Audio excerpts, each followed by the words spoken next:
လူတီနေတဲ့မတ်တက်ရက်ပြီးလောက်ရတဲ့ one bite ကြွက်သားလေ့ကျင့်ခန်း၄မျိုးကို sharing လုပ်ပေးကြပါတယ်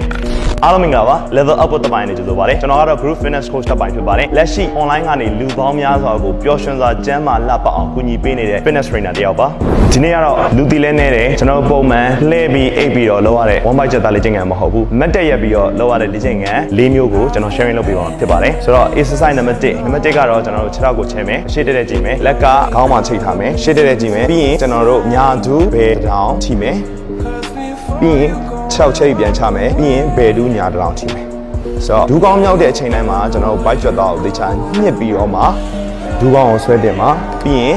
ဘယ်ညာသွားမယ်ဆိုတော့တကယ်လို့ကိုကဒူးကောင်းနဲ့တောင်နဲ့မထိရင်လည်းကိစ္စမရှိပါဘူးကိုတက်နိုင်တဲ့လောက်ရောက်တဲ့ချီတင်ပေးပါပြီးရင်ဖြည်းဖြည်းချင်းပဲလုပ်မယ်ပြီးရင် bite ကြွက်သားကိုညှစ်ထားပါဒါဒီ exercise number 1ကျွန်တော်တို့15ချိန်3ကြော့လုပ်လို့ရမှာဖြစ်ပါတယ်နောက်တစ်ခု exercise number 2ဒါကတော့ကျွန်တော်တို့တကယ်လို့ကိုယ့်အိမ်မှာတာဝါလဲဆိုရင်တာဝါကိုအစွန်းတစ်ဖက်ကိုကင်ပါတကယ်လို့တာဝါမရှိဘူးဆိုရင်ကျွန်တော်တို့လက်ကိုမမတ်ဆန့်ထားမယ်လက်ကိုဆန့်ထားမယ် B shape ပေါ့နော်ပြီးရင်ဖြည်းဖြည်းချင်းဘေးကိုစောင်းမယ်အောက်ထိစောင်းမယ်ဒူးကောင်းကွေးလို့မရဘူးပြီးရင်ဖြည်းဖြည်းချင်းပြန်တက်မယ် bite ကြွက်သားကိုညှစ်ပြီးတော့ပြန်တက်ပါဖြည်းဖြည်းချင်းဆင်းမယ်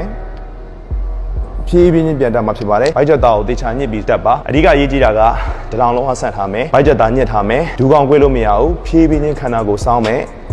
ပြီးရင်ဖြည်းဖြည်းချင်းအပေါ်ပြန်တက်မယ်โอเคเนาะဆိုတော့ဒါကိုဘယ်ဘက်ဆောင်မယ်ညာဘက်ဆောင်မယ်တစ်ချိန်သွားမယ်ကျွန်တော်တို့10ချိန်တိတိလုပ်ပြီးပြီးတော့3ကြော့ထိသွားမှာဖြစ်ပါတယ်ဒါဒီ exercise number 2 okay exercise number 3ဒါကတော့ကျွန်တော်အကြိုက်ဆုံး body combat movement တွေက front kick ဖြစ်ပါတယ်ကျွန်တော် front kick ကို bite ကြွက်သားညှစ်ပြီးတော့ kick မှာဖြစ်ပါတယ်ကျွန်တော် one bite ကြွက်သားလည်းထိရခြေထောက်အောက်ပိုင်းကြွက်သားတွေလည်းထိမှာဖြစ်ပါတယ်ဆိုတော့ကျွန်တော်ဘေးရဖယ်ပြပေးမယ်ခြေထောက်ချဲမယ်အရှိတဲ့ကြည့်မယ်ကျွန်တော်တို့အရင်ဆုံး kick မလုပ်ခင်မှာ bite ကြွက်သားကိုညှစ်ပြီးတော့ဒူးကောင်းအောင်အသားလေးမြောက်မယ်ပြီးရင်ခြေထောက်ကိုအရှိကိုဆန်မှာပြီးရင်ဖြည်းဖြည်းချင်းပြန်ချမယ်ပြီးရင်ဘယ်ညာဒူးကောင်းမြောက်မယ်ခန္ဓာကိုယ် bite ကြွက်သားညှစ်ထားမယ်ခန္ဓာကိုယ် balance ထိန်းထားမယ်ပြီးရင်လက်ကို swing လုပ်မယ်ခြေထောက်ကိုအရှိကိုဆန့်မယ်ပြီးရင်ဒူးကောင်းပြန်ကိုပြန်ချမယ်โอเคเนาะကျွန်တော်အမြန်လေးပြမယ် so up kick chain side at kick chain side so ဒါလေးကို bite ကြွက်သားအောင်ညှစ်ပြီးမှအရှိကို kick ပါဖြည်းဖြည်းချင်းလုပ်မှာဖြစ်ပါတယ်ဆိုတော့ဘဲညာတစ်ချိန်ကျွန်တော်အားလုံးပေါင်း10ချိန်3ကြော့အထိလုပ်ပေးပါနောက်တဲ့ exercise number 4တော့ကျွန်တော်တို့ပထမ exercise နဲ့ပုံစံတူပါတယ်ခြေထောက်ချဲထားမယ်ဒီခါကျရင်ကျွန်တော်ဒူးကောင်းကိုအရှိကိုမသွားတော့ဘူးဒူးကောင်းကိုဘေးတိုက်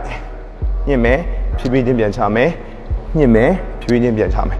bite ကြွက်သားခါးပေးတွေကိုညှစ်မှာဖြစ်ပါတယ်ဆိုတော့ဒီလေ့ကျင့်ခန်းကိုလည်း10ချိန်3ကြော့လုပ်ပေးပါအားလုံးပေါင်း exercise 4ခုရှိတယ်ဆိုတော့ဒါလေးတွေကိုကျွန်တော်တို့10ချိန်3ကြော့စီပုံမှန်လုပ်ပေးခြင်းအပြင်ကျွန်တော်မတ်တက်ရက်ပြီးတော့ one bite ကြွက်သားလေ့ကျင့်ခန်းကိုကောင်းကောင်းဆောင်းနိုင်မှာဖြစ်ပါတယ်ဆိုတော့ one bite ကြွက်သားချက်ရက်ဖို့ဆိုရင်ကျွန်တော်လေ့ကျင့်ခန်းတစ်ခုနဲ့မလုံလောက်ပါဘူးကျွန်တော်တို့အစားအသောက်အနေအထိုင်တခြားလေး view site ပေးလို့လိုပါတယ်အားလုံးကိုကျေးဇူးတင်ပါတယ်